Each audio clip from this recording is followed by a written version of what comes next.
Alison Thewliss. Thank you, Mr Speaker. The Prime Minister said that EU citizens in the UK will be able to stay and to continue to access in-country benefits and services in broadly the same terms as now.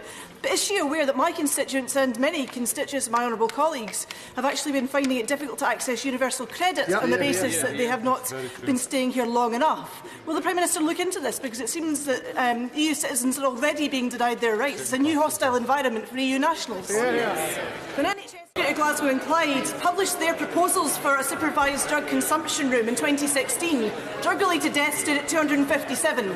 Last year, it was 394. So I asked the Secretary of State for Scotland how many people would still be alive in the NHS Greater Glasgow and Clyde area if the Home Office had not blocked, for ideological reasons, drug consumption rooms in Glasgow.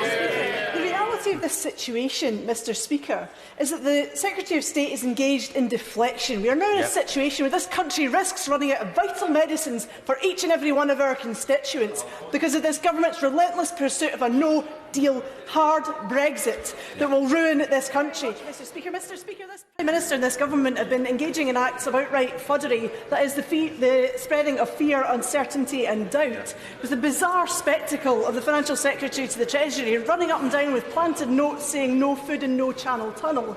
Mr Speaker, is it no surprise to the Prime Minister that people in Scotland watching this ridiculous spectacle are starting to think we could do a lot better running things ourselves? No. Families of religious faith, families of ethnic minorities are disproportionately affected by the two-child limit. She has set up a two-tier system, an unacceptable, unjustifiable two-tier system for families in this country. And women will still have to prove if they have had their third child as the result of rape. Why does she think this is acceptable? It has been a huge honour to represent Glasgow Central for the past 4.5 years. Since 2015, I have dealt with over 16,000 constituent cases. I have led the campaign against the Tory two-child limit and the pernicious medieval rape clause. I have fought against the closure of Glasgow's job centres, which affects so many constituents. I have stood up for the rights of EU nationals and opposed this hard Tory Brexit. And I've challenged the Home Office on their cruel, hostile environment which leaves so many people in tears at my surgeries every week. The past few years have taught us that Scotland's future is best in Scotland's hands. I'm asking for your vote to re-elect me as a strong voice for Glasgow Central and to make sure that Scotland's voice is always heard.